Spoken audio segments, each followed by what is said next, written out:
Vladimir Putin को इस वक्त दुनिया का सबसे पावरफुल इंसान माना जाता है। वो पिछले 23 सालों से रशिया पर हुकूमत कर रहे हैं। वो रशिया जिसके पास दुनिया के सबसे ज्यादा न्यूक्लियर वेपन्स हैं और जिसने इस वक्त पूरी दुनिया को हिलाकर रख दिया है। पुतिन के प्रेसिडेंट बनने के बाद से अभी तक रशिया 3 कंट्रीज पर अटैक कर चुका है, जिसमें यूक्रेन, जॉर्जिया, ट्रांसनिस्ट्रिया शामिल है। कहा जा रहा है कि पुतिन सोवियत यूनियन को दोबारा वापस जोड़ना चाहते हैं। इनकी पावर का अंदाजा इस बात से लगाया जा सकता है कि आधी से ज्यादा सुपर पावर्स के एक तरफ होने के बावजूद रशिया ने यूक्रेन पर हमला किया और इतनी टेंशंस के बावजूद अभी तक कोई भी यूरोपियन कंट्री रशिया को डायरेक्टली कन्फ्रंट नहीं कर सका। रशिया ने पूरे यूरोप की गैस बंद की हुई है, जिसकी वजह से जर्मनी, फ्रांस और यूके की इकोनॉमीज जबरदस्त क्राइसिस का शिकार हैं। इस वक्त लिटरली पूरा यूरोप रशिया की वजह से हिलकर रह गया है। लेकिन दुनिया का पावरफुल तरीन प्रेसिडेंट आज से 31 साल पहले रशिया की सीक्रेट एजेंसी KGB में सिर्फ एक जासूस था। तो फिर ये जासूस दुनिया का पावरफुल तरीन प्रेसिडेंट कैसे बना और वेस्टर्न मीडिया पुतिन के इतने खिलाफ क्यों है? आए जानते हैं MRJ टीवी की इस वीडियो में। पुतिन 1952 में रशिया के शहर सेंट पीटर्सबर्ग में एक गरीब फैमिली के यहाँ पैदा हुए। ये वर्ल्ड वॉर 2 के बाद का दौर था। सेंट पीटर्सबर्ग, जिसे इस जमाने में लर्निंग ग्रेड भी कहा जाता था, वर्ल्ड वॉर 2 में मुकम्मल तबाह हो गया था। तकरीबन 30 लाख लोग मारे जा चुके थे। खुद पुतिन के फादर भी इस जंग में बहुत शदीद जख्मी हुए थे। पुतिन का बचपन बहुत ही मुश्किल था। गरीबी, भूख, हर वक्त जिंदा रहने की जंग, इन्हीं हालात में पुतिन को एक बहुत सख्त जान फाइटर बना दिया। कहा जाता है कि पुतिन को शुरू से ही सीक्रेट सर्विसेज ज्वाइन करने का शौक था। 17 साल की उम्र में पुतिन ने रशियन सीक्रेट एजेंसी KGB में अप्लाई की, मगर उम्र कम होने की वजह से इसे रिजेक्ट कर दिया गया। इस रिजेक्शन से पुतिन काफी डिसपॉइंट हुए और उन्होंने 1975 में लर्निंग राइट की एक यूनिवर्सिटी में लॉ की डिग्री में एडमिशन लिया और वहाँ पुतिन की मुलाकात हुई एनाटोली सब्जेक्ट से। यही वो शख्स है जिसने पुतिन को वो पुतिन बनाया जिसे आज हम एक बहुत ही पावरफुल प्रेसिडेंट के तौर पर जानते हैं। यूनिवर्सिटी से ग्रेजुएट होने के बाद 1975 में पुतिन ने KGB ज्वाइन कर ली और इससे ट्रेनिंग के लिए अख्तक ट्रेनिंग स्कूल भेज दिया गया। कुछ साल ट्रेनिंग स्कूल में काम करने के बाद पुतिन को फर्स्ट चीफ डायरेक्टरेट ट्रांसफर कर दिया गया। फर्स्ट चीफ डायरेक्टरेट KGB का वो हिस्सा था जहां पर फॉरेन ऑपरेशंस प्लान किए जाते थे। रशिया में मौजूद फॉरेनर्स यानी गैर मुल्कियों पर नजर रखी जाती थी और लोकल पॉलिटिशियंस को कंट्रोल में रखने के लिए इनकी निगरानी की जाती थी। पुतिन को यह टास्क दिया गया कि वो लर्निंग रेड में मौजूद फॉरेन ऑफिशियल्स पर नजर रखें। यहाँ पर एक बड़ी इंटरेस्टिंग बात यह है कि पुतिन के दोस्त और दुश्मन सब ये बात मानते हैं कि पुतिन में एक बहुत जबरदस्त एबिलिटी है कि वो सिर्फ थोड़े टाइम में बंदे को पहचान लेते हैं। मतलब इनके अंदर किसी भी इंसान को रीड करने की बहुत जबरदस्त एबिलिटी है। वो सिर्फ कुछ देर में ऑब्जर्व करके जान जाते हैं कि सामने बैठे इंसान का असल मकसद क्या है। कहा जाता है कि ये एबिलिटी उन्होंने इसी फर्स्ट डायरेक्टरेट में काम करके डेवलप की। कुछ ही सालों में पुतिन का शुमार सोवियत यूनियन के टॉप 5 में होने लगा था। पुतिन को फ्रंट लाइन यानी ईस्ट जर्मनी में पोस्ट कर दिया गया, जहां वो पहली दफा सोवियत US इंटेलिजेंस वार का हिस्सा बन गए। पुतिन यहां पर 1985 से 1990 तक रहे, मगर इसी दौरान सोवियत यूनियन के हालात खराब होते गए और बाल आखिर 1991 में सोवियत यूनियन टूट गया। इस सब अरसे में पुतिन के दिल में वेस्टर्न वर्ल्ड के खिलाफ नफरत मजीद बढ़ चुकी थी। 1991 में ही पुतिन को वापस लर्निंग रीड ट्रांसफर कर दिया गया। लर्निंग रीड वापस आने से पुतिन को दोबारा अपने प्रोफेसर एनाटोली सब्जेक्ट से मिलने का मौका मिल गया। अब यहाँ पर एक ऐसा रिलेशनशिप बनने जा रहा था जो पुतिन को बहुत पावरफुल बनाने वाला था। पुतिन बहुत बारीकी से हालात भांप रहे थे और वो जान गए थे कि पावर किस तरफ जाने वाली है और इसीलिए उन्होंने फौरन KGB से रिजाइन कर दिया। दूसरी तरफ पुतिन के प्रोफेसर सब्जेक्ट ने भी बड़ी यूनिवर्सिटी छोड़कर पॉलिटिक्स में उतरने का डिसीजन लिया। इसी साल लैंडिंग ब्रिज में मेयर के इलेक्शंस थे। सब्जेक्ट ये इलेक्शन बड़ी भारी मेजोरिटी से जीत गया और इसने व्लादिमीर पुतिन को अपना डिप्टी अपॉइंट कर दिया। कुछ सालों में ही सब्जेक्ट पर करप्शन के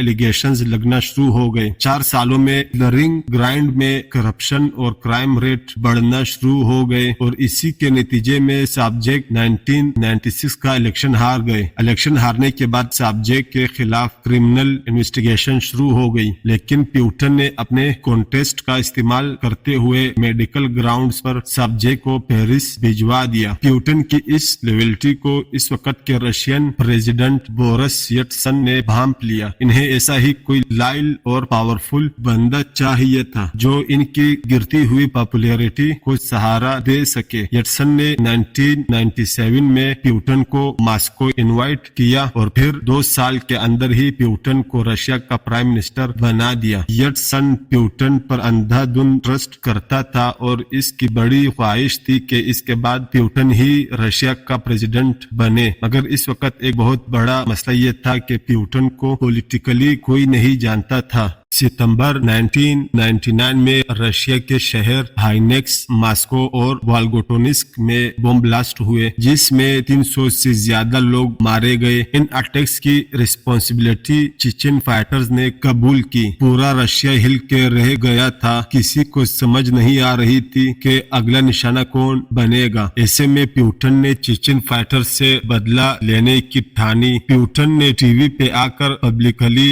ऐलान करना शुरू कर दिया कि वो इन अटैक्स में इन्वॉल्व एक एक बंदे को चुन चुन कर मारेंगे। सारी आवाम पुतिन के पीछे खड़ी हो गई। पुतिन की अप्रूवल रेटिंग 2% से जंप करके 45% पर चली गई। पुतिन के बहुत से क्रिटिक्स ये कहते हैं कि ये सब एक ड्रामा था जो पुतिन ने इसलिए किया कि इन्हें पब्लिक की सपोर्ट मिल जाए ताकि फ्यूचर में इनका प्रेसिडेंट बनना आसान हो जाए। रशियन आर्मी को मोबिलाइज किया गया और भरपूर ताकत से चिचनिया पर हमला कर दिया गया। चिचनिया शहर ग्रोसरी पर इतनी बमबारी की गई कि तकरीबन 80,000 लोग मारे गए। पूरा शहर खंडर बन गया और सिर्फ 1 साल के अंदर अंदर चिचनिया रशिया के कंट्रोल में आ गया। इस मिलिट्री स्टंट के नतीजे में पुतिन दिसंबर 1999 में होने वाले प्रेसिडेंशियल इलेक्शन में बहुत भारी अक्सरियत से जीत गए। अब पुतिन के मुखालिफ ये कहते हैं कि ये बम ब्लास्ट पुतिन की गवर्नमेंट ने खुद करवाए थे ताकि वो ये मिलिट्री स्टंट करके इलेक्शन जीत सके। इन क्रिटिक्स के पास कुछ प्रूफ भी है, जैसा कि 22 सितंबर को रशिया के शहर राइजान में एक अपार्टमेंट बिल्डिंग की बेसमेंट से कुछ एक्सप्लोसिव्स मिले। जब पुलिस ने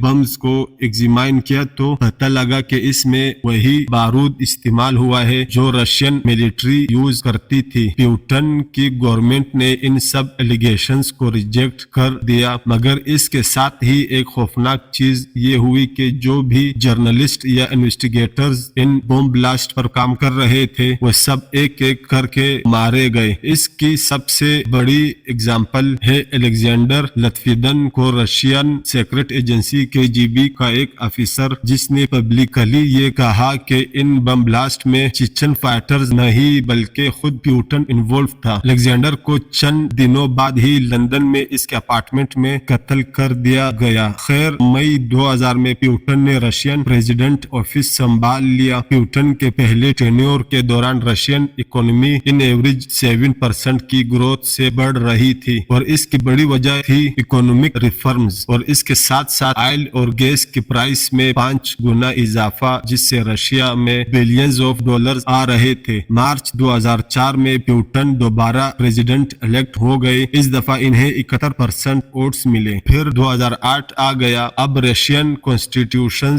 के मुताबिक कोई भी प्रेसिडेंट लगातार 3 दफा प्रेसिडेंट नहीं बन सकता था। इस मुश्किल का हल ये निकाला गया कि पुतिन ने अपने डिप्टी डिमिट्री मेडवेदेव को प्रेसिडेंट बना दिया और खुद प्राइम मिनिस्टर बन गए। 4 साल बाद मार्च 2012 में पुतिन एक बार फिर 64% वोट लेकर रशिया के प्रेसिडेंट बन गए और आज की डेट तक वो रशिया के प्रेसिडेंट हैं। 2021 में पुतिन ने एक लॉ साइन की जिसके के मुताबिक वो 2036 तक रशिया के प्रेसिडेंट रहेंगे, और अगर वाकई में ऐसा हो गया तो वो जोसेफ स्टोलियन के बाद रशिया के सबसे ज्यादा देर तक सर्व करने वाले प्रेसिडेंट बन जाएंगे। इस सारे अरसे में 2012 से 2022 के दरमियान प्यूटन ने खुलकर अपनी पावर शो की। इसकी सबसे बड़ी एग्जाम्पल है जब रशिया ने सीरियन सिविल वॉर में भरपूर हिस्सा लिया। सीरियन गवर्नमेंट की रिक्वेस्ट करने पर रशिया ने अपने जंगी जहाज और हथियारों से बशर अल असद की गवर्नमेंट की बहुत मदद की। आप प्यूटन की ताकत का अंदाजा इस बात से भी लगा सकते हैं कि अमेरिका और यूरोपियन यूनियन चाहकर भी बशर अल असद का तख्ता नहीं उलट सके, क्योंकि इसके सर पर प्यूटन का हाथ था। और एविन आईसिस को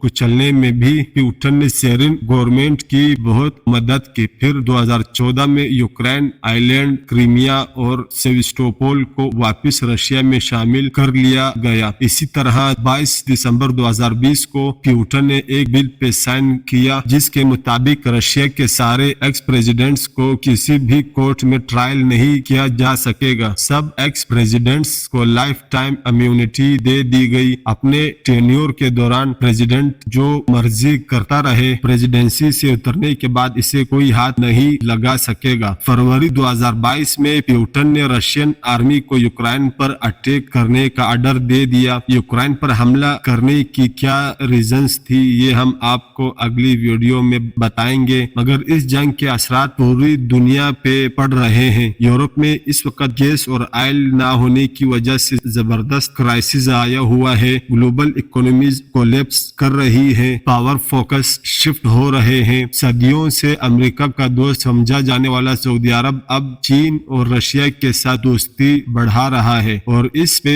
हम एक वीडियो बनाएंगे। इस सारे चेंज और इसके पीछे एक इंसान का हाथ है, और वो है व्लादिमीर प्यूटन। रशिया को दोबारा 1990 से पहले की पोजीशन पर लाना चाहते हैं, मतलब United Russia, United Soviet union. World war 2 के बाद जो कुछ रशिया में हुआ था वो इस सब का कसूरवार वेस्ट और अमेरिका को समझते हैं, और इसीलिए वो हर कीमत पर इनसे बदला लेना चाहते हैं। वेस्टर्न मीडिया प्यूटन की इसी एंटी वेस्ट नफरत को जानता है, और इसीलिए वो प्यूटन और रशिया के खिलाफ भरपूर प्रोपेगेंडा कर रहा है। मगर प्यूटन को किसी प्रोपेगेंडा से कोई फर्क नहीं पड़ रहा, और वो अपने ऑब्जेक्ट्स को पूरा करने की तरफ बढ़ते जा रहे हैं। और फिलहाल तो प्यूटन की प्रोग्रेस देखते हुए यही लगता है कि वो रशिया की हिस्ट्री के सबसे पावरफुल डिक्टेटर बनने जा रहे हैं, जो न सिर्फ रशिया बल्कि पूरी दुनिया का नक्शा बदलने वाले हैं। आपका प्यूटन और इनकी पॉलिसीज के बारे में क्या ख्याल है, नीचे